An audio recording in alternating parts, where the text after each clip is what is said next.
गजाननं भूतगणादिसेवितं कपित्थजम्बो फलसारभक्षणम् उमासुतं शोकविनाशकारकं नमामि विघ्नेश्वर पादपङ्कजम् असिद्धिरिसमस्यात्तज्जलं सिन्धुपात्रे सुरतर्वरशाखा लेखनी पत्रमुरवी लिखति ग्रहीत कृत्वा शारदा सर्वकालं तदपि तव गुणानामीशपारं नयाति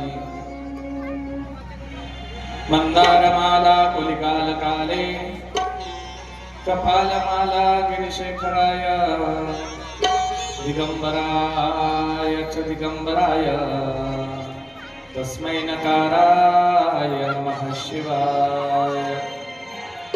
नानासुगन्धि पुष्पाणि यथा कालोद्भवानि च पुष्पाञ्जलिर्मया दत्तं गृहाणां परमेश्वरम् सच्चिदानन्दरूपाय विश्वोत्पत्त्याधिहेतवे तापत्रय विनाशाय गोविन्दाय वयं नमः। कृष्णाय वासुदेवाय हरे परमात्मने प्रणतक्लेशनाशाय गोविन्दाय नमो नमः। वसुदेवसुतं देवं कंसचानूरमर्दनं देवकी परमानन्दं कृष्ण वन्दे जगद्गुरु। गुरुर्ब्रह्मा गुरुर्विष्णुः गुरुर्देवो महेश्वरा गुरु साक्षात् परब्रह्म तस्मै श्री गुरुवे नमः। कस्तूरितिलकं ललाटपटले वक्षस्थले कौस्तुभं नासाग्रे वरमौक्तिकं करतले वेणुकरे कङ्कणं सर्वाङ्गे हरिचन्दनं सुललितं कण्ठे च मुक्तावली गोपस्त्री परिवेष्टितो विजयते गोपालचूडामणि करारविन्देन पदारविन्दं मुखारविन्देन विनिवेशयन्तं वटस्य पत्रस्य कुटेशयानं बालं मुकुन्दं मनसा स्मरामि सुखावसाने त्विदमेव सारम् दुःखावसाने त्विदमेव गेयम् देहावसाने त्विदमेव जाप्यम् गोविन्द दामोदर माधवेति माता यशोदा हरि को पुकारे जागो उठो मोहन नैन खोलो द्वारे खड़ी गोप बुला रही है द्वारे खड़ी गोप बुला रही है गोविंद दामोदर माधवेति गोविंद दामोदर माधवेति गोविंद दामोदर माधवेति।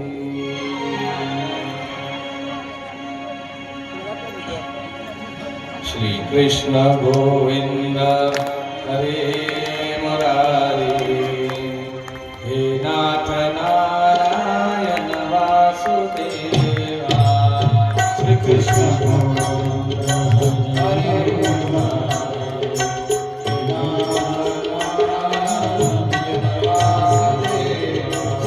कृष्ण गोविंद हरे मुरारी नाथ नारायण वासुदेवा।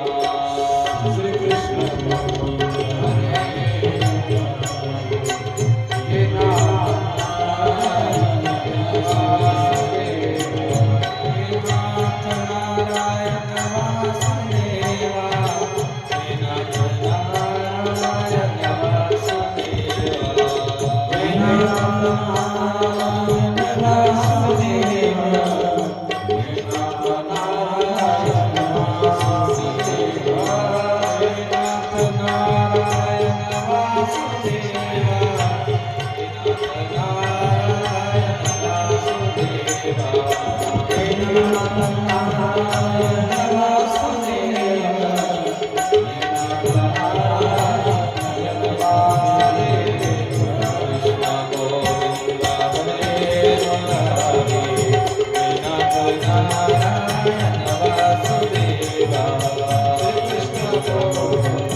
एक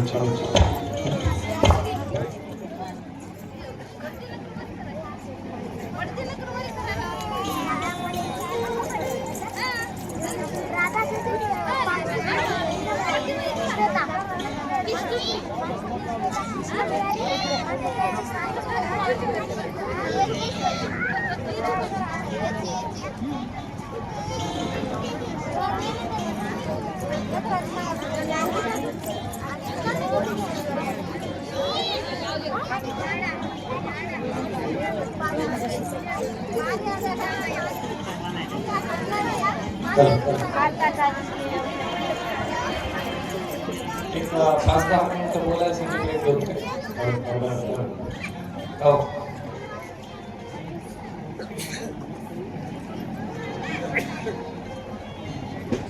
काही विचारायचं पुसायचं राहिलं असेल तर विचारून घ्या, आमची काही अडचण नाही. आता आज कसं आहे, सगळ्या काही जणी वर माया हातात, काही जणी नवरीच्या माया हातात, त्याच्यामुळं आज तुमचा अधिकार जास्त आहे, तुम्हाला काही बोलता येत नाही. ते तिथला पडद्यावर एक राहिला.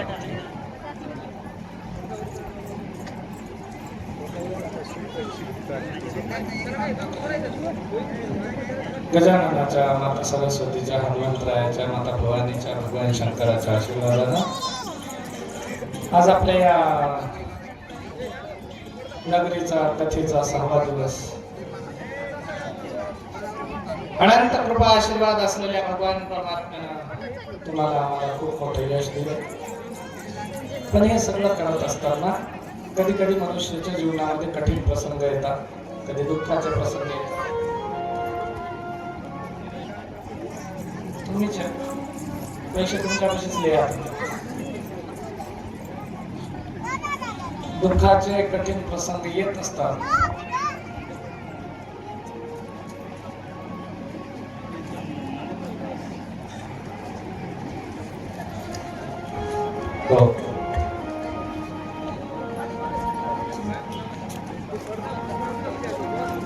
मानवी जीवन जगत असताना मनुष्याला सुखदुःखाची व्याप्ती प्राप्ती त्या ठिकाणी होत असते. त्याच वृत्तीला साजून त्या ठिकाणी आपल्या त्या न्यायाप्रमाणे आज आपल्या इथं मला वाटतं माधवराव पाटील आज बांधलेले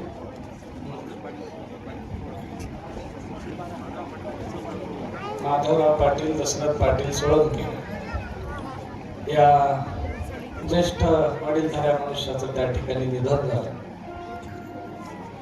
आणि मला वाटतं बरेच दिवसांपासून ते आजारी होते, बाजामध्ये पडून होते. आणि अंतरणाला धरून असलेल्या व्यक्तीचं चिंतन एकच असतं की देवा, चालतं फिरतं तरी ठेव, नाही तर तुझ्यापाशी तरी घेऊन जा, असं पडून राहू देऊ नको. त्याच्यामुळं भगवान परमात्म्याला आजपर्यंत जरी त्या जीवाची थोडीशी फजिती झाली असेल किंवा त्रास झाला असेल, पण आज ईश्वराच्या मर्जीने देवाची देवाज्ञा म्हणतात, देवाचा आदेश झाला की आज तुम्ही आमच्याकडे या. आणि आपल्या गावामध्ये श्रीमद भागवताचा आणि हरिनामाचा सप्ताह चालू असताना एखाद्या पूर्ण संसार पाहिल्याच्या नंतर ज्येष्ठ मनुष्याला निधन यावं, हे साक्षात परमात्म्यानं त्या जीवाच्या मुक्तीचं साधन निवडलेलं आहे. कारण एखाद्या जीवाला मुक्त होण्यासाठी फार प्रयत्न लागतात किंवा कठीणता येते, पण देवानं जर कृपा केली तर त्या जीवाला ते मुक्त करतात. आपल्याला वाटतं माझा कोणीतरी बाबा आहे, माझा काका आहे, माझा चुलता आहे, माझा पुतण्या आहे, माझा मामा, माझा वडीलधारा कोणीतरी आहे, म्हणून आपण दुःख व्यक्त करतो. आपल्या डोळ्याला धारा लागतात, आपल्याला वाटते आमच्यातलं कोणीतरी जीवाभावाचा माणूस गेलं, पण ते आपल्यामधनं गेल्याच्या नंतरच ते देवाला जीवाभावाचं होत असतं. म्हणून त्या ठिकाणी आज माधवराव पाटलांचं निधन झालं. भगवान परमात्मा त्यांच्या आत्म्याला चिरशांती प्रदान करो, अशा पद्धतीची आपण गुरु महाराजांच्या भगवंताच्या चरणावरती प्रार्थना करूया. आणि या सोळंके परिवाराच्या कुटुंबावरती, त्या ठिकाणी परिवारावरती जे दुःखाचा डोंगर कोसळलाय, घरातल्या वडीलधाऱ्यावरतीचं छत्र डोक्यावरचं हरपलंय. आज सोळंके पाटील परिवारांचं घर त्या ठिकाणी कोरडं झालं. आणि या दुःखातनं सावरण्यासाठी भगवान परमात्मा त्यांना बळ देवो, या दुःखातून सावरून त्यांनी पुन्हा आपल्या सांसारिक परमार्थिक कार्याला प्रारंभ करावा आणि आपल्या वडिलांना जे अभिप्रेत होतं, आपल्या वाडवडिलांना जे पाहिजे होतं, तो परमार्थ साधत साधत आपला संसार निभावावा ही त्यांच्या भगवंताच्या चरणावरती प्रार्थना करू. काल आपण भगवान परमात्म्याच्या खूपशा लीला त्या ठिकाणी पाहिल्या. श्रीकृष्ण परमात्म्यानं काल कालिया मर्दन केलं होतं, गोपिकांसोबत रासक्रीडा खेळली होती, राधा राणी सोबत त्या ठिकाणी प्रेम व्यक्त केलं, गाई गोपाळांना चारलं, त्याच्यानंतर गोवर्धन लीला केली, देवाचे वेगवेगळे नाव पडले महाराज. हे सगळं करत असताना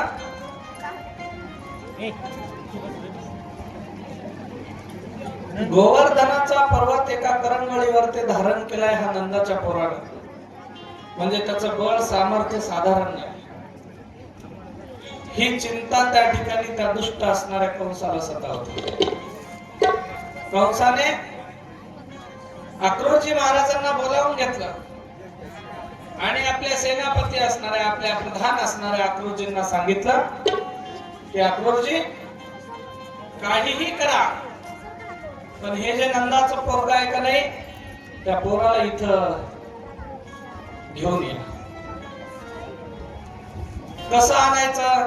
कारण नंद राजा आणि यशोदेनं कधी गावाच्या बाहेरच लेकरू निघू दिलं नाही आणि दुष्ट कंसाच्या जवळ ते आणतील कसे, ज्यांना अगोदर कितीतरी दैत्य पाठवलेत मारण्यासाठी. मग कंसाने विचार केला, आपल्यासारख्या दुष्टाच्या सामन्या बोलावण्यावर येणार नाही, त्याच्यासाठी एखादा सज्जन पाहिजे. आणि मग सज्जन कोण निवडायचा? त्या पद्धतीनं त्या अक्रूरजी महाराजांना पाठवण्यात आलं. अक्रूरजी महाराज म्हणजे उग्रसेन राजाचे लाडके व्यक्ती. उग्रसेन राजा म्हणजे मथुरेच्या यादवांचा प्रमुख राजा आणि राजाचं लाडकं व्यक्तिमत्व. राजाही सहनशील, त्या ठिकाणी सज्जन वृत्तीचा आणि त्याचा दास, त्याचा सेवक, त्याचा लाडका व्यक्ती असणारा अक्रूर महाराज सुद्धा सज्जन होता. भगवान परमात्म्याला, ईश्वराला मानणारं व्यक्तित्व असणार अक्रूरजी महाराज, त्यांना पाठवलं कंसानं मथुरेतनं द्वारकेकडे, या गोकुळाकडे. आणि गोकुळच्या दिशेनं ते निघाले. सोन्याचा रथ आहे, चांगला रथ शृंगारून मथुरेच्या नगराबाहेर अक्रूरजी महाराज रथ घेऊन, सारथी घेऊन त्या ठिकाणी आलेले आहेत. गोकुळात मथुरा ओलांडली, मथुरा यमुना ओलांडली, यमुना ओलांडून गोकुळामध्ये जेव्हा या रथानं प्रवेश केला तेव्हा गोकुळच्या सगळ्या स्त्री, पुरुष, बालक, गोप, गोपाळ सर्वजण त्या ठिकाणी त्या रथाकडे पाहत होते. का पाहत होते? कारण असा रथ, सोन्याचा रथ, एवढा शृंगारित केलेला रथ आजपर्यंत गोकुळच्या लोकांनी कधी पाहिला नव्हता. त्यांना कळाले की हा रथ म्हणजे या मथुरेच्या राजा कंसाचा आहे आणि त्याच्यामध्ये बसलेला जो व्यक्ती आहे तो त्याचा प्रधान असणारा अक्रूर आहे. मग हे आलं कशासाठी? हे पाहण्यासाठी. म्हणून त्या ठिकाणावरती सगळी गर्दी जमायला लागली. रथ चालत होता, पाठीमागे लोक जात होते, पाहत होते. चालता चालता चालता रथ येऊन नंदराजाच्या अंगणामध्ये थांबला. रथातनं अक्रूरजी महाराज उतरले, नंदराजाच्या घरात गेले. नंदराजाला सांगितलं की नंदराज महाराज, आम्ही तुमच्या मुलाला आणि तुमच्या बलरामजींना नेण्यासाठी आलोय. नंदराजानं सांगितलं, आमचा मुलगा कुठेही जात नाही, आजपर्यंत गोकुळ सोडून तो कुठं गेला नाही आणि त्या कारणानं तुम्ही काय करा, आमच्या मुलाला तुम्ही नेऊ शकत नाही. त्यावेळेला या अक्रूरजी महाराजांनी सांगितलं नंदराजाला, महाराज तुम्ही विसरले मला, यादव श्रेष्ठ असणारे या उग्रसेन महाराज कारागृहात बंद आहे आणि या कृष्णाचे, या कन्हैयाचे जे मूळ त्याचे जन्मदाते आई वडील आहेत ते सुद्धा आणखी कारागृहात आहे. आणि आज ना उद्या त्यांना कारागृहातनं बाहेर काढण्यासाठी कृष्णाला कधीतरी तिथं जावं लागणार आहे. मग त्या पद्धतीनं कृष्ण परमात्म्याला तिथं जावं लागणार आहे. मग उद्या जाण्यापेक्षा आज कंसानं निमंत्रण पाठवलंय की मोठी मथुरेमध्ये कुस्तीची स्पर्धा आयोजित केलेली आहे आणि तुमच्या मुलांचं सामर्थ्य खूप आहे म्हणा. एक जण त्या ठिकाणी बलराम आहे आणि एक जण त्या ठिकाणी गोवर्धन धारण करणारा कृष्ण आहे. या दोघा जणांचं बळ म्हणजे फार आहे आणि या बळाचा परीक्षा घेण्यासाठी कुस्तीची स्पर्धा आयोजित केलेली आहे आणि तुम्ही तुमच्या मुलांना पाठवावंच लागेल असं त्या ठिकाणी अक्रोरजी महाराज सांगत होते. अक्रोराचा विचार या आनंदराजाला पटला. पण हे जे वाक्य होतं ना, त्या कृष्णाचे मूळ जन्मदाते आई वडील, हे वाक्य यशोदा मातेला ऐकलं आणि यशोदा मातेच्या कानावर पडल्याच्या नंतर यशोदा माता धावतच आली. काय म्हणताय अक्रोरजी?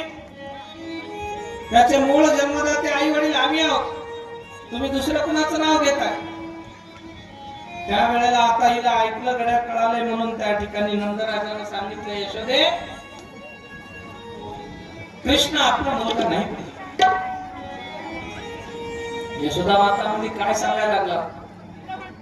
अक्रोरजी महाराज म्हणले, कृष्ण तुमचा मुलगा नाही, कृष्ण वसुदेव आणि देवकीचा मुलगा आहे. कारागृहात बंद असल्या कारणाने जेव्हा तुमच्या पोटी मुलगी जन्मली होती, त्या मुलीला घेऊन जाऊन तिच्या जागेवरती या लेकराला ठेवण्यात आलं. कृष्ण वसुदेव देवकीचा. मग हे बोलणं जेव्हा यशोदा माता ऐकली, नंदराजाला म्हणली, मालक तुम्ही सुद्धा त्या दुष्टा संग मिसळले का? मिळाले त्याच्या संग तुम्ही? माझी परीक्षा पाहताय का तुम्ही? आपल्या लेकराला लोकांचं लेकरू म्हणता तुम्हाला कळायला लागलं का? म्हणजे तुम्ही काय बोलायला लागला? नंदराजा म्हणला, यशोदे अगं तुला जेव्हा जाग नव्हती, तुला जेव्हा शुद्ध नव्हती, त्यावेळेला अंधाऱ्या रात्री श्रावण अष्टमीला या कृष्णाला आम्ही रात्रीच्या घेऊन आलो होतो. इथं तुझ्यापाशी ठेवलं, तुझ्यापासली मुलगी जी होती माया जन्माला आलेली, तिला घेऊन गेलो. त्यावेळेला यशोदा माता दुःखानं पडसावर न गेली. दुःखात डोळ्यात आसवांची धार लागली आणि यशोदा माता म्हणते, तुम्ही सगळे जण दुष्टपणा करायला लागलात. माझ्या पोटच्या गोळ्याला, माझ्या काळजाच्या तुकड्याला तुम्ही दुसऱ्याचा आहे म्हणून सांगता, हे काही बरोबर नाही म्हणून यशोदा माता रडायला लागली. रडतायत त्यावेळेला तितक्यात कृष्ण परमात्मा घरी आले. यशोदा मैया, ए मैया कुठे आहेस का म्हणलं?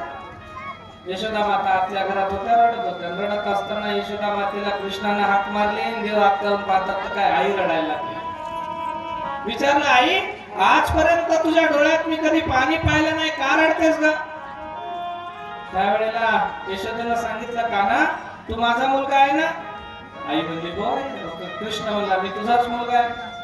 मग आईनं म्हणली, हे दुष्ट असणारा अक्रूर येऊन मला सांगायला लागलाय का कृष्ण तुमचा मुलगा नाही, यशोदा आणि नंदाचा मुलगा नाही, देवकी आणि वसुदेवांचा मुलगा.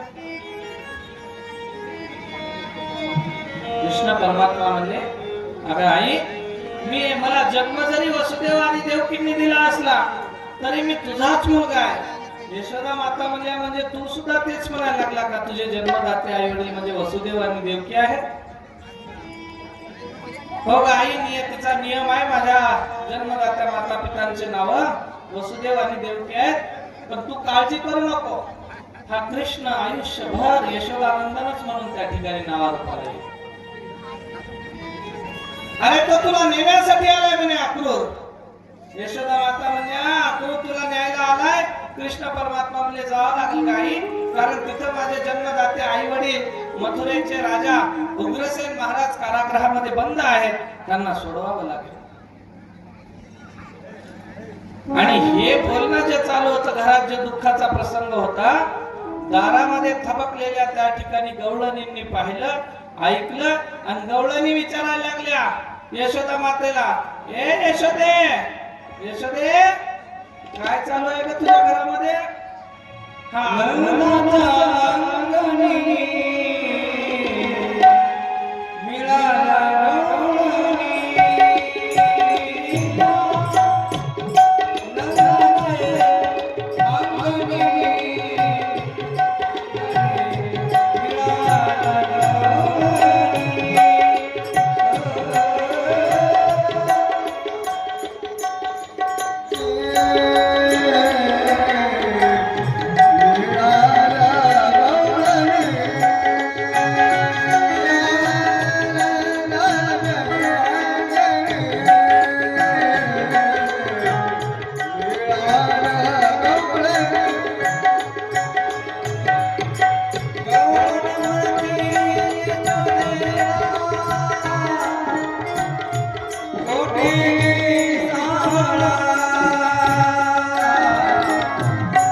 नंदन म्हणती यशोदेला, कोठे गे सावळा.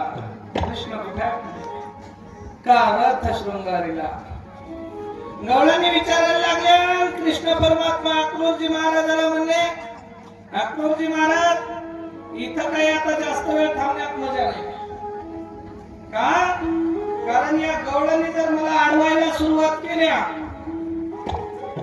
गवळणी कृष्ण परमात्म्याला म्हणतात, देवा जाऊ नको रे, आम्हाला जर सोडूनच जायचं होतं तर तू आजपर्यंत आम्हाला एवढं प्रेम का केलं, आम्हाला इतकं मोहामध्ये का पाडलं, का तू आम्हाला तुझ्या सोबत त्या ठिकाणी एवढा लढा लावायला लावला, आणि का तू आमच्याशी एवढी स्नेह प्रेम महत्वाची भावना जोपासली.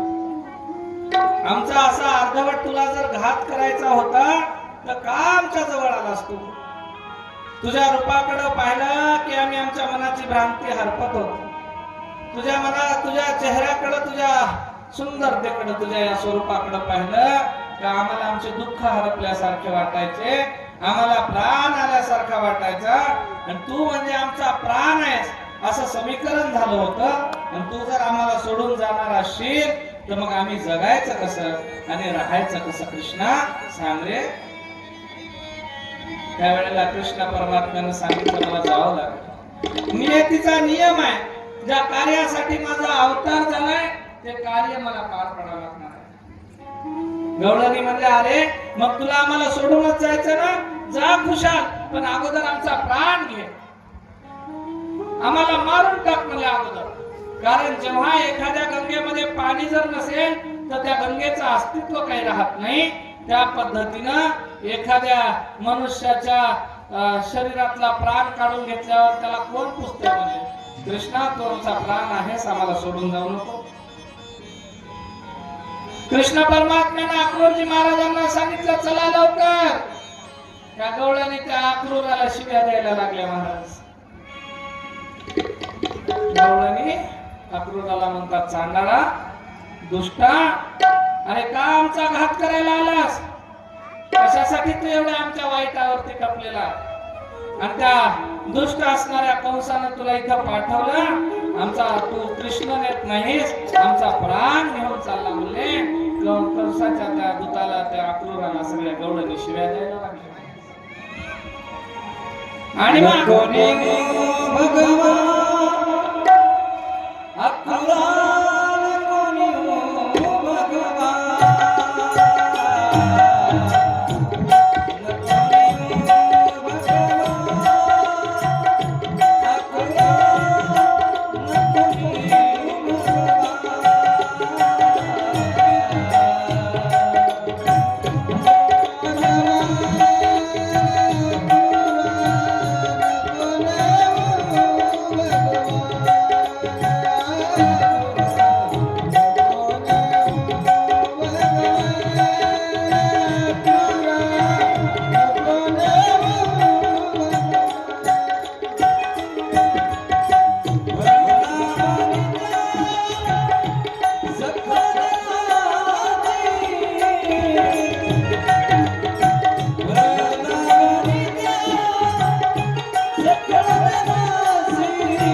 कृष्ण भगवान की जय. नको नेऊ भगवान अक्रूरा, नेऊ नको भगवान. पुढे या थोडं पुढे सरका थोडं. पुढे पाठीमागं जागा कमी पडायला लागली. पुढे सरका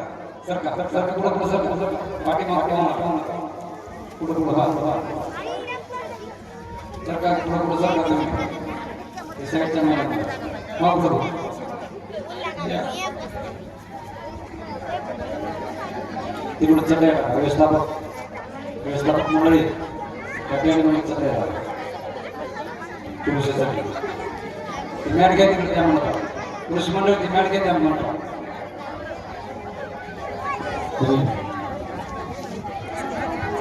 कृष्ण परमात्म्याला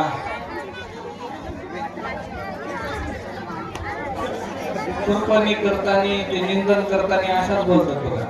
पुढे पुढे निंदत सरकत राहतात, बोलत राहतात, सरकत राहतात, बोलत राहतात. आहे की नाही? कापसाच्या सरी निमित्ताने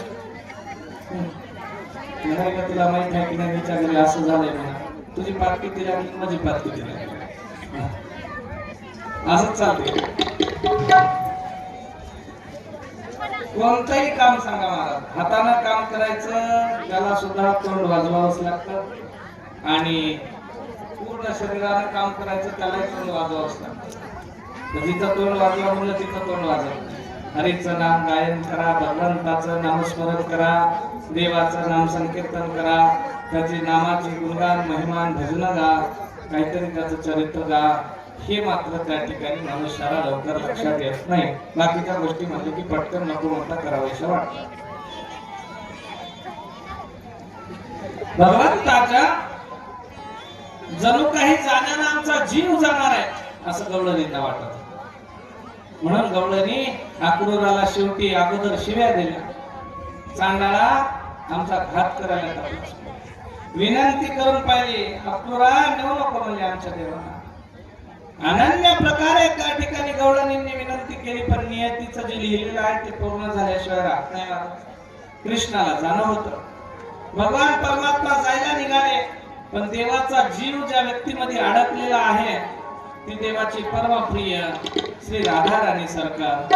त्या राधिकेला भेटण्यासाठी देव यमुनेच्या तटावरती आले. अक्रूर महाराजांना रथ थांबवायला लावला आणि सांगितलं मी माझ्या राधेला भेटून येतो, 2 मिनिट थांबा. आणि 2 मिनिट थांबा म्हणून कृष्ण परमात्मा राधिकेपाशी गेले. राधिकेला विचारलं, राधा, ए राधा, बोला. मी चाललो गो म्हणले आता गोकुळ सोडून.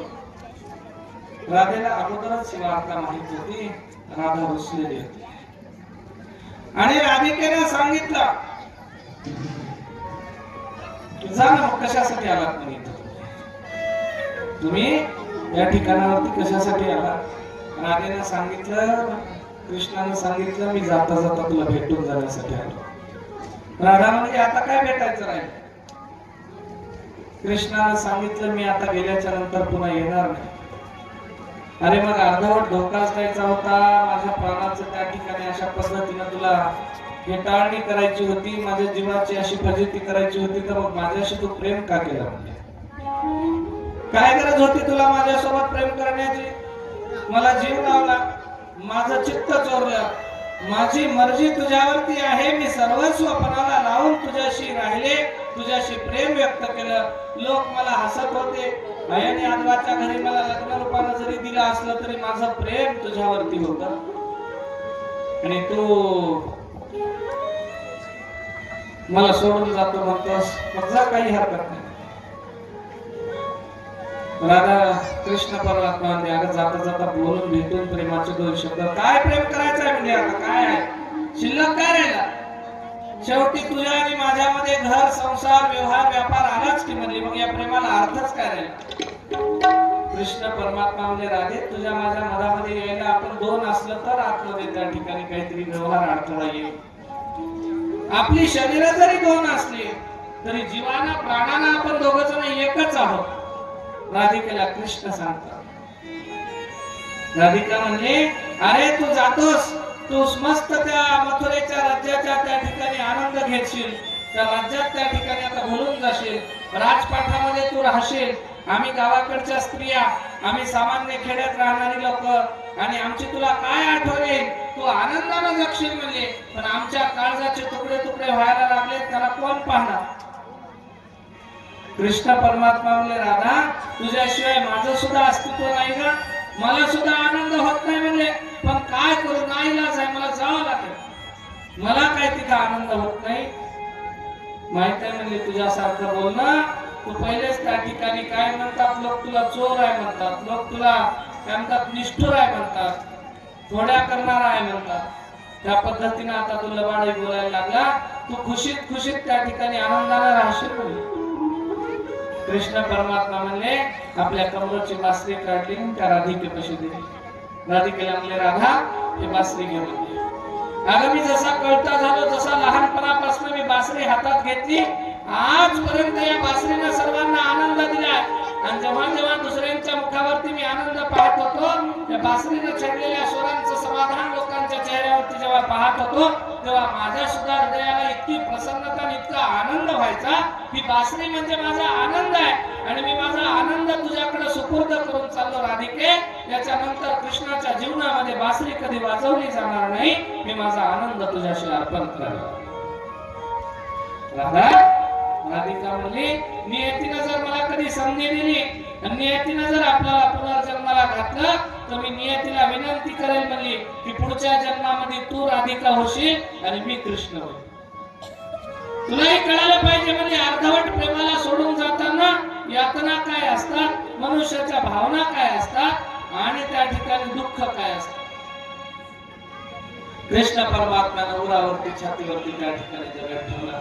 आपलं दुःख आपल्या अंतरातलं त्या ठिकाणी नैराश्य दाबून ठेवलं, आणि कृष्ण परमात्मा गुरुजी महाराजांसोबत रथावरती बसून निघाले.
कृष्ण भगवान की जय.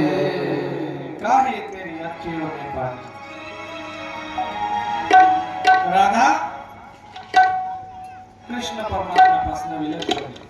देव राधिकेला सोडून मथुरेच्या दिशेने निघालेले आहे. अक्रूरजी महाराजांच्या रथावरती बसून कृष्ण परमात्मा मथुरेमध्ये त्या ठिकाणी आले. यमुना ओलांडली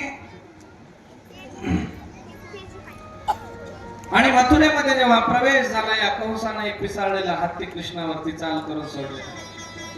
देवाला मारण्यासाठी दाबून चंदून त्या ठिकाणी मारण्यासाठी पिसाळलेला हत्ती सोडला.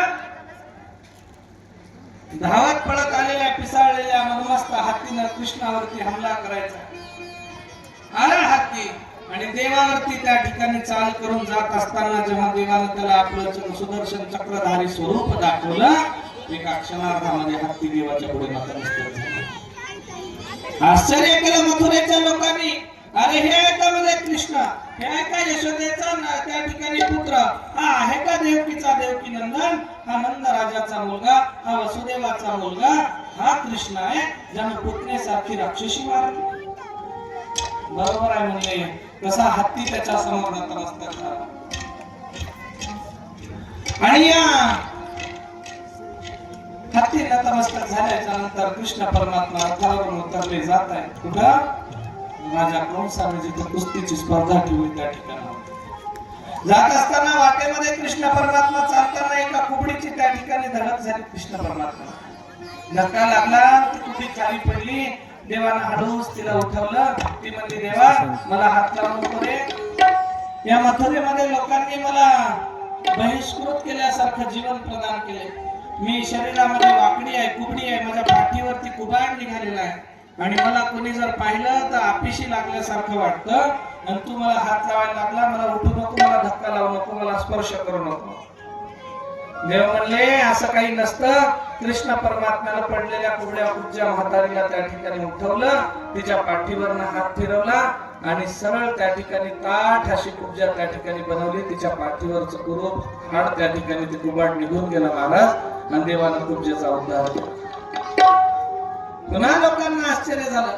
हा म्हणले हे आहे कंसाचा वध करणारा, हा कंसाचा वध करणारा आहे. आता या मथुरेतल्या लोकांना आनंद वाटायला लागला. ज्या दुष्टाच्या राज्यामध्ये आपण आजपर्यंत होरपळल्या गेलो त्याचा अंत आता जवळ आलाय. आता काळजी करायची काही गरज नाही. ही भावना त्या ठिकाणी लोकांना वाटायला लागली. कृष्ण परमात्मा मैदानामध्ये आले. बलरामजी सोबत होते. बलरामजी आणि कृष्ण परमात्मा कुस्तीच्या आखाड्यामध्ये आले. देशोदेशीचे मोठे मोठे पैलवान त्या ठिकाणी आणले होते. त्यांच्या हाताने कृष्णाला आणि बलरामाला मारायचा डाव आखला होता. पण देशोधडीला लागलेले पैलवान, कितीतरी देशोदेशीचे पैलवान त्या ठिकाणी चितपट झाले महाराज कृष्ण आणि बलरामजींच्या समोर. त्यांना हरवलं आणि हरवल्याच्या नंतर कंसाने आपले जे सामर्थ्यशाली चाणूर आणि मुष्टिक नावाचे दोघ जण पैलवान होते. सेनापती असणारा चाणूर, पैलवान असणारा मुष्टिक, हे दोन मैदानामध्ये पाठवले. कृष्ण परमात्म्यानं बलरामजींनी त्यांच्यासोबतही युद्ध करून दोघांनाही मारून टाकलं. दोघांचा वध झाला. कंसाला आता भीती वाटायला लागली, कारण आपल्या बळाच्या बरोबरीचं बळ चाणूर आणि मुष्टिकाचं होतं. मग त्यांचा सुद्धा निपात या दोघांनी केला म्हणजे आता काही सोपं नाही म्हणला. कंस आपल्या महालामध्ये पळतच गेलाय. पळत गेला, त्याच्या पाठीमागे कृष्ण परमात्मा धावत धावत गेले. कंसाला पकडलं. मामा तुमचा तर उद्धार करायसाठी मी जन्मलो, तुम्ही कुठं पळायला लागले. देवानं कंसाला धरलं, युद्ध केलं, मोठी कुस्ती, मोठा त्या ठिकाणी ताकदवान बलवान असणारा कंस त्याला धरणीवरती पाडलं. त्याच्या उरावरती बसले. आपल्या दोन्ही हाताच्या मुठी आवळल्या आणि धाड धाड छातीवरती प्रहार केला. कंसाचा प्राण गतप्राण झाला. कंस संपला.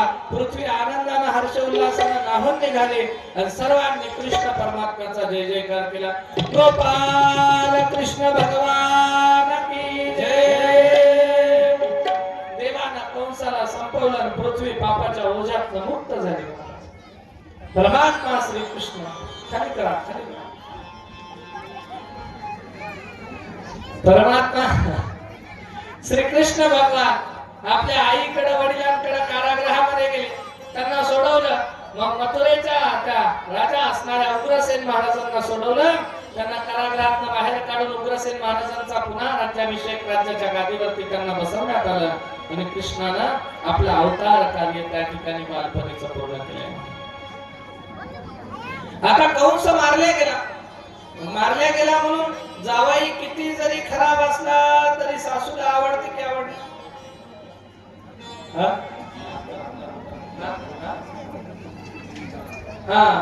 राखी जावयाचा नाकातला मोती ठेवी गहाण, राखी जावयाचा मान. किती खराब, त्यानं झुलत झुलत काही ना काही कसं करायला माझ्या घरचं लेकरू सांभाळायला.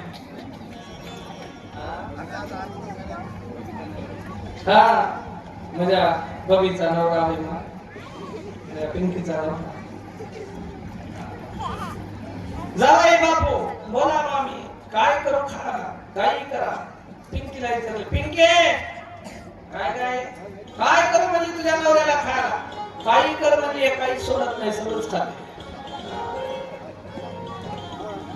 आणि मग जावायला आपल्या मारलाय म्हणून या कंसाचा सासरा त्याचं नाव होतं जरासंध.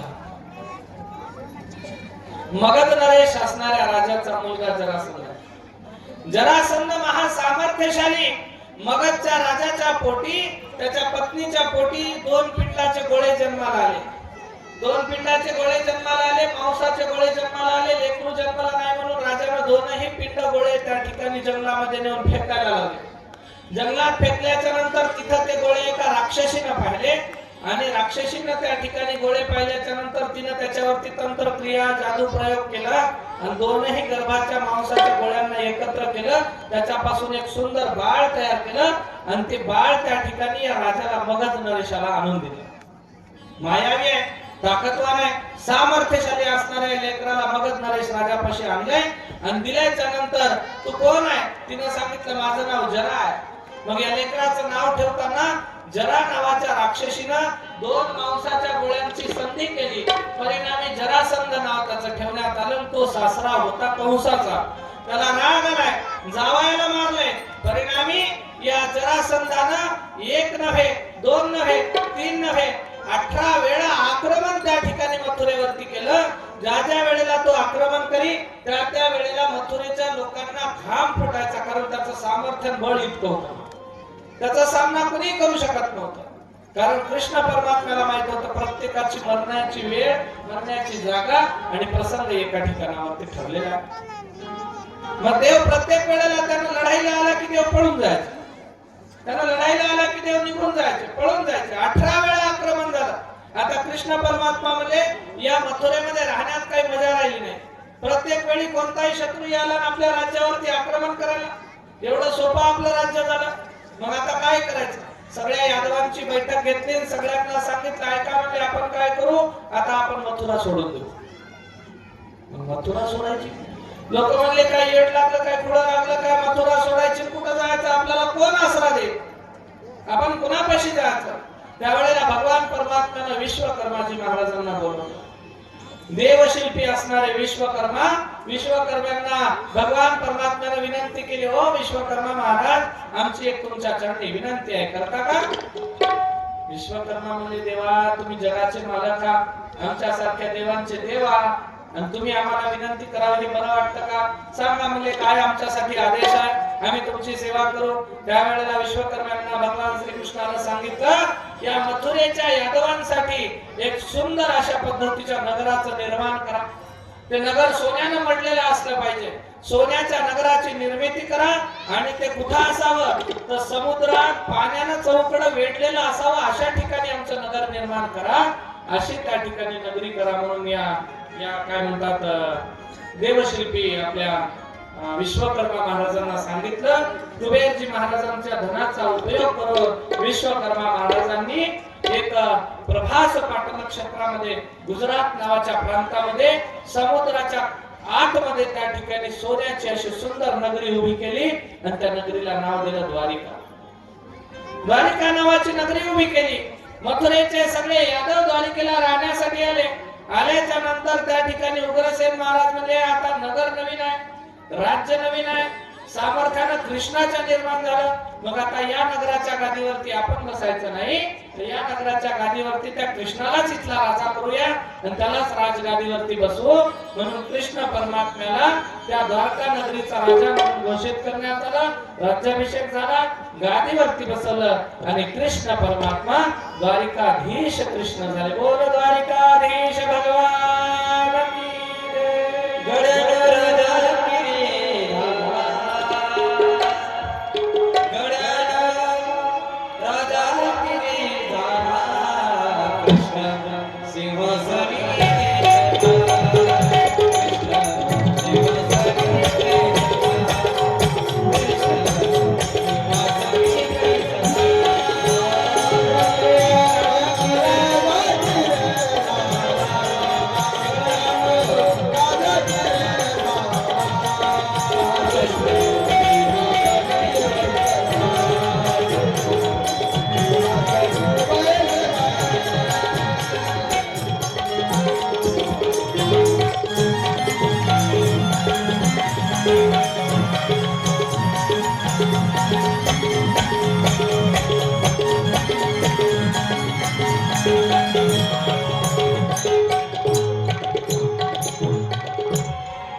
आणि या भगवान परमात्म्याची आता कीर्ती त्या ठिकाणी अपरंपार आहे महाराज. एक एक दिवस या भगवंताची कीर्ती चौकडे पसरायला लागली. द्वारिकेचा मथुरेच्या यादवांचा राजा द्वारिकाधीश वसुदेव श्रीकृष्ण सुंदर अशा पद्धतीचं देवाचं नाव लौकिक झालं. आणि इकडे याच वसुदेवांच्या बहिणीचा मुलगा कृष्ण परमात्म्याचा आते भाऊ शिशुपाल. या शिशुपालाची सैनिक ठरली होती. सैनिक कुणाशी ठरली तर शिशुपालाचाच परम मित्र असणारा रुक्मया आणि त्याची बहीण असणारी विदर्भ देशीची राजकन्या माता रुक्मिणी. भीमक राजाची कन्या 9 कन्यांमधली ज्येष्ठ त्या ठिकाणी धाकटी अशा पद्धती रुक्मिणी या शिशुपालासोबत तिचा विवाह ठरला. सोयरिकीचे दिवस होते, उन्हाळ्याचे दिवस होते. लगबगीनं सोयरीक करावं लागते.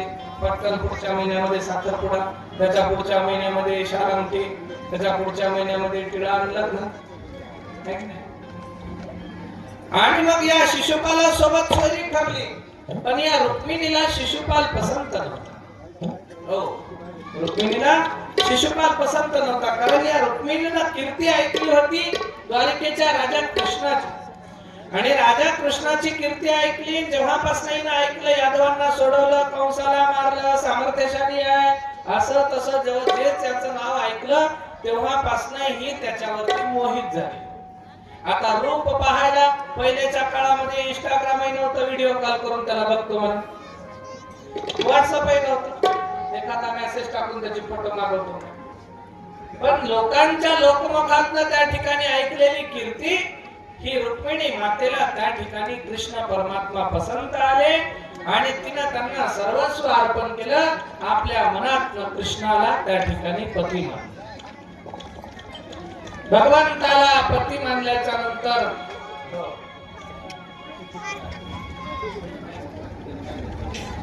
रुक्मिणी माता कृष्ण परमात्म्याची आठवण करायला लागली. आणि आता या कृष्णाला संपर्क कसा करायचा, कारण आपलं लग्न ठरायला लागलं, करायचं तर काय करायचं या चिंतेमध्ये रुक्मिणी माता पती म्हणून स्वीकृताला, पती म्हणून स्वीकृताला, मानित से रुक्मिणी सुदेवा, जाऊन सांगागणी सुदेवा, जाऊन सांगागणी.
गोपाल कृष्ण भगवान की जय.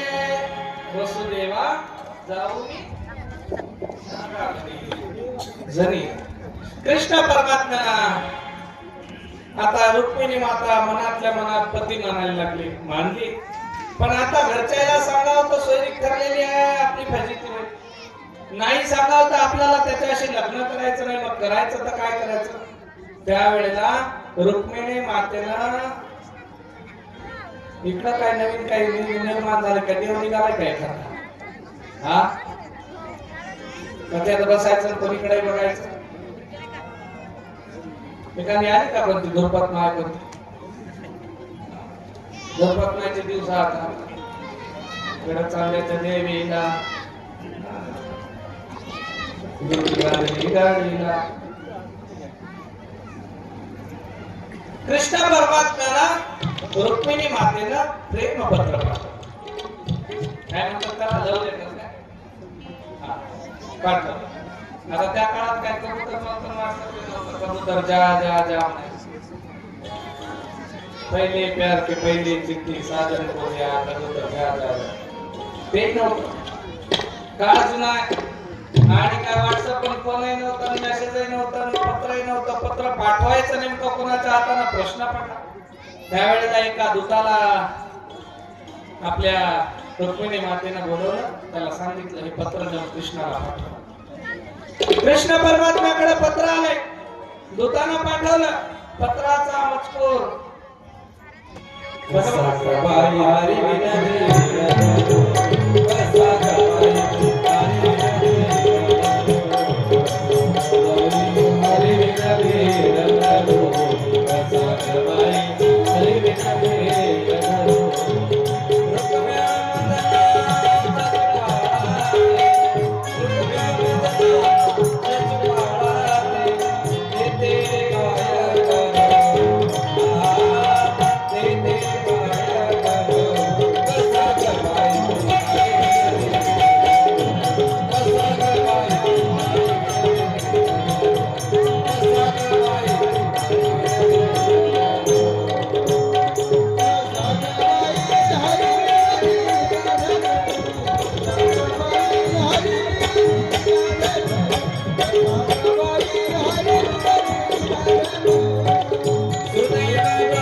पत्र देऊन पाठवला, पण तो आणखी आला नाही. पत्रातला मजकूर काय होता?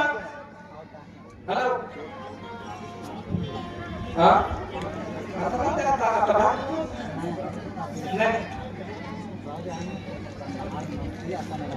काय पुन्हा त्याच्या कामासाठी आलं ते काम करून घेऊ. रुक्मिणी मातेनं त्या ठिकाणी मेसेज पाठवला होता, Deva hi how are you, I am your lovely काय गर्लफ्रेंड काय देवा, मी तुमची लाडकी रुक्मिणी.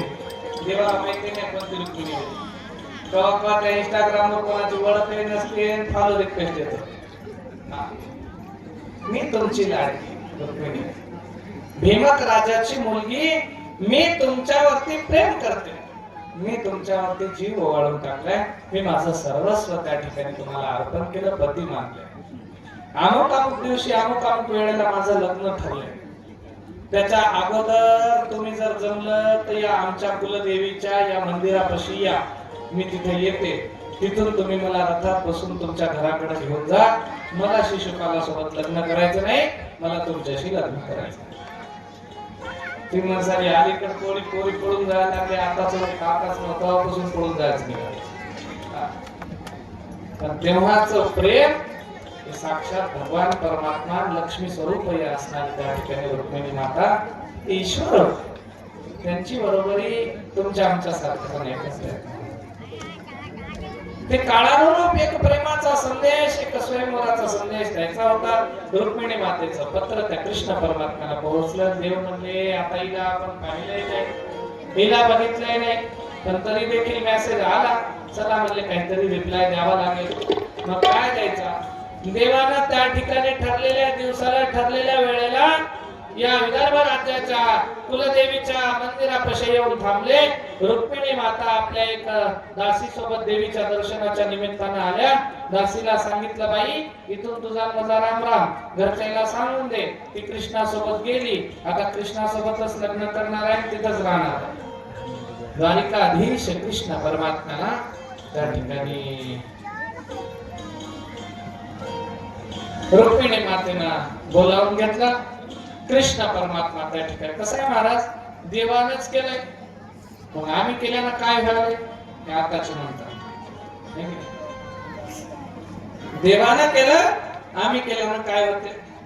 महादेव भांग पित होते. महादेव काही तर गाढवं इथपर्यंत जाऊन बोलतात की महादेवच दारू पित गेला. त्याला काम नव्हतं, उठलं की भट्टीला जात होता, 70-80 रुपयाची बेकरी आणत होता, पित होता.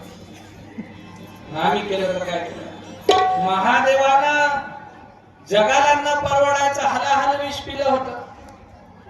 मग एंड्रीलचा अर्धा डबा तोही पिऊन बघ. महादेवानं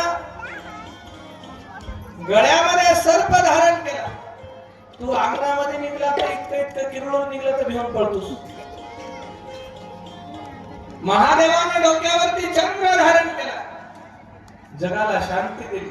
तुझ्या मुखातनं घराला शांत करावं इतके गोड शब्द निघाला. वाघांबर अंगावरती भगवान परमात्मा शिवशंकराच्या अंगावरती व्याघ्रांबर वाघाचं चामडं होतं महाराज गुंडाळलेलं.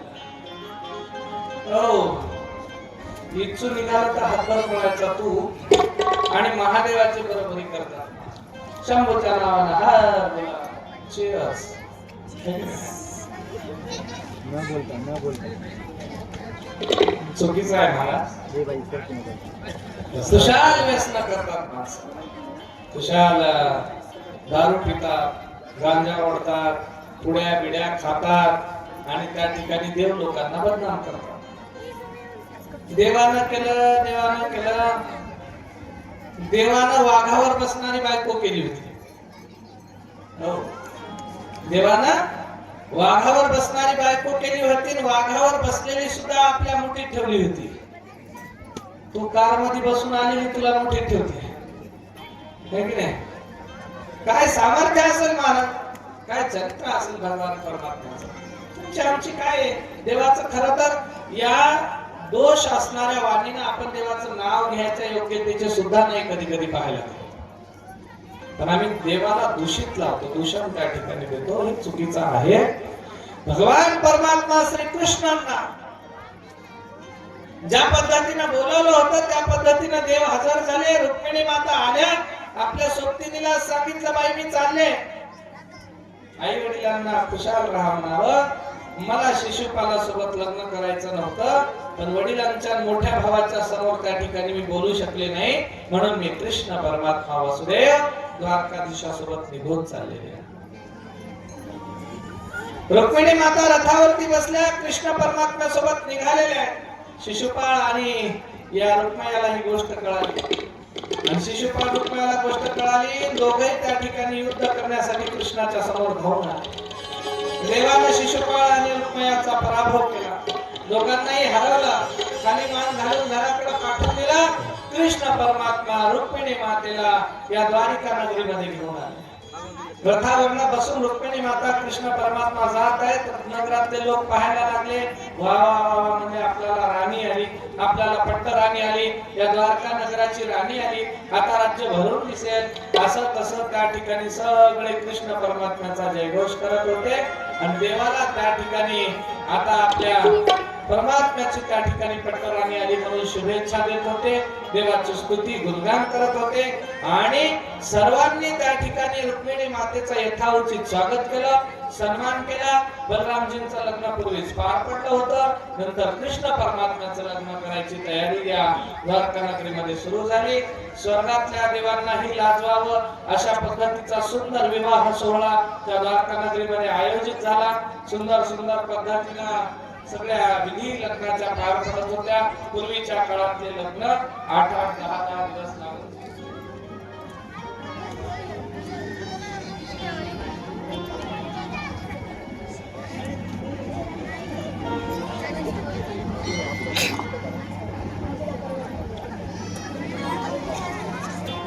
भगवंताला सर्वांनी शुभेच्छा देऊन विवाहाच्या तयारीची त्या ठिकाणी प्रारंभ केला. एकदा देवाचं छान भजन घेऊ, त्यानंतर देवाच्या विवाहाची तयारी करूया.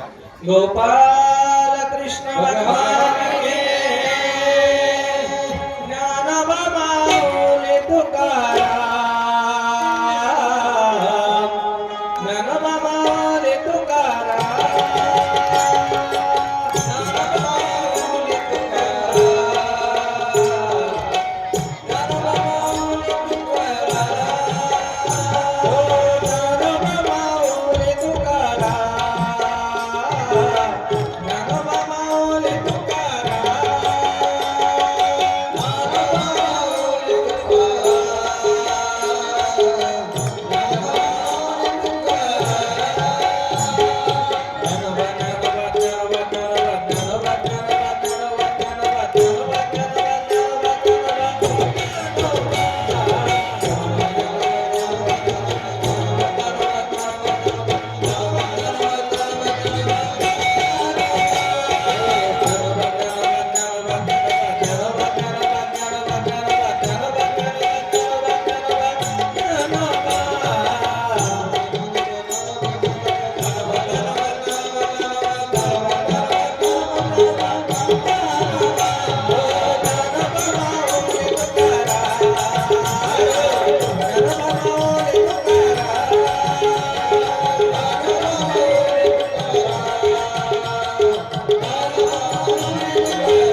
तयारी सुंदर झाली.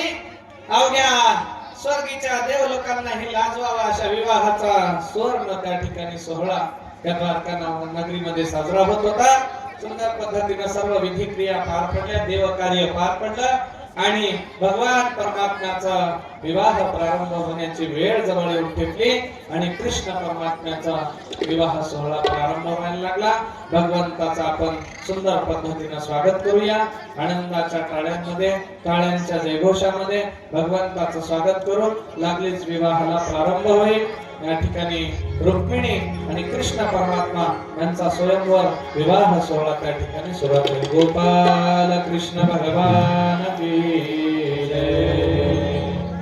इवाई भेट होईल. इवाई भेटीसाठी इवाई समोर येऊन थांबा. त्यानंतर आत्याबाई ओवाळणीसाठी समोर येऊन थांबा आणि सुंदर पद्धतीने एका छोट्याशा पात्रामध्ये हळद भिजवली असेल तर हळद घेऊन या. सर्वांच्या शिदोऱ्या पोहोचल्यात का? हा ए भाई कृष्णाला वेगवेगळा दिसाय कहा नगर होते की कहा रुक्मिणीला पार्टी केली. स्वागतम कृष्ण सुस्वागतम. सर्वांना अक्षता पोहोचवा.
या पटकन या सगळीकडे या आता झालं तुम्ही या ते या इकडे बाजूला.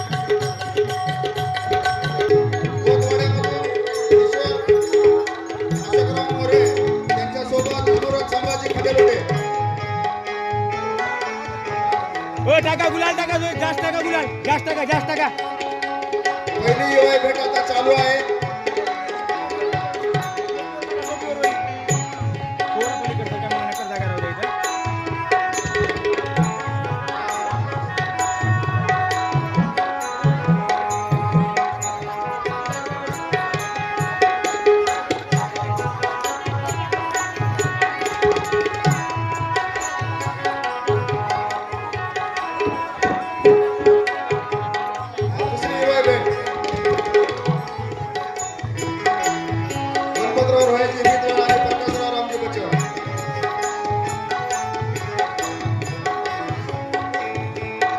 ओ बंडू पाटील तिकडे महाराज बोलायचं तुम्हाला. महाराज बापू बापू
हळद लावून घ्या, हळद असलेली लावून घ्या लावून आजूबाजूला. द्या मग हळदी कोणी तिला लावून द्या.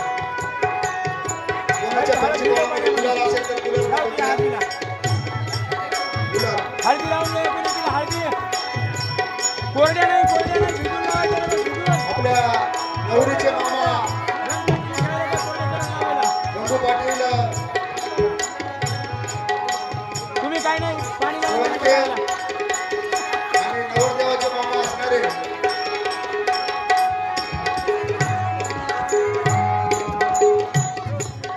तुम्ही माझ्याकडे बघूच नका.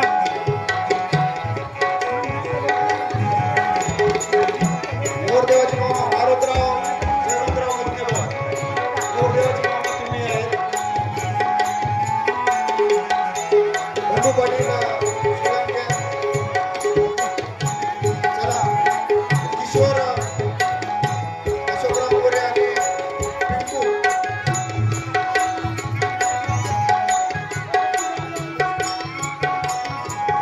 नवरीचा ए, बाहेर मामा वा. देवदास विठ्ठल. देवदासरावजी नवरीचे मामा आपली निवड करण्यात आलेली आहे.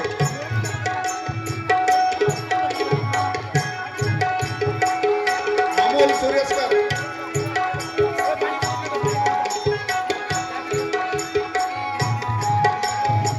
आपल्या धोंडीबा मामाचे चिरंजीव लवकरात लवकर यावे.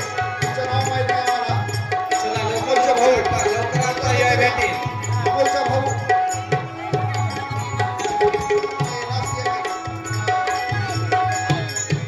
विचारून बसून हळद लावा, ज्याला जमत नाही त्याला लावू नका.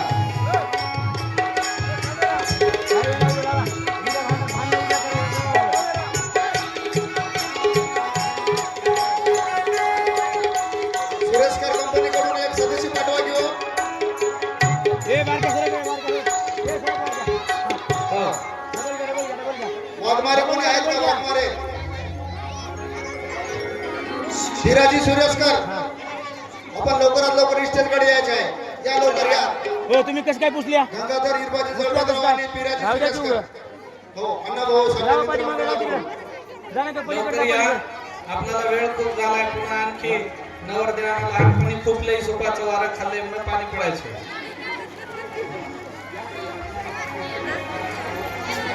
लागल्या का सगळ्याला हळदी? पाठीमागे चैन लावा तिथे, पाठीमागे राहून येते बघा तेवढी.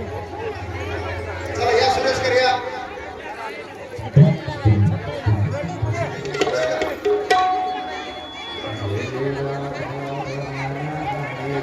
काय होतं काही नाही. यात काय?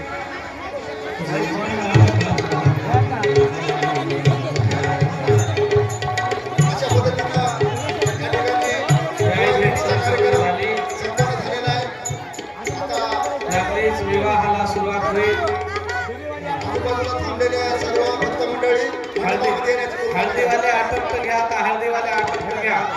झाले का लावणं? शिदोऱ्या पोटभर हळद लावा. शिदोऱ्या मात्र जमा करा बरं इकडे. मंगलाष्टका 5च होतील. मंगलाष्टक मंगलाष्टका संचाच्या वतीने होतील.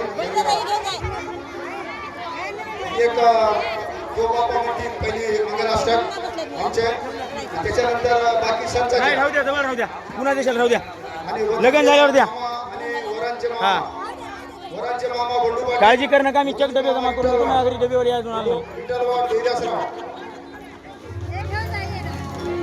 हा तुमचं नका मोठं दिसायला बघा. माहिती हे बघा शिदोऱ्या जागेवर ठेवा म्हणावं, जागेवर नंतर जमा करशाल. राहू द्या ना कर. दादा सर का, दादा सर का, दादा सर का लवकर. सगळे खाली बसून घ्या. महिला मंडळ झाली हळद संपली. बाहेर राहू दे या.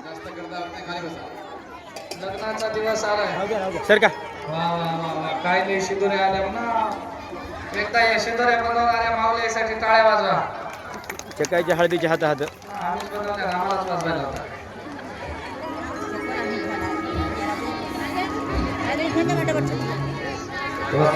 दोन तीन बाहेर लावा. दोन तीन बाहेर हळद लावा. हो कापी थोडं. सूर्यकोटि समप्रभा चित्तरूपेण कुरु मे देव सर्वकार्येषु सर्वदा सर्वमंगलमांगल्ये शिवे सर्वार्थ साधिके शरण्ये त्र्यंबके गौरी नारायणी नमोस्तुते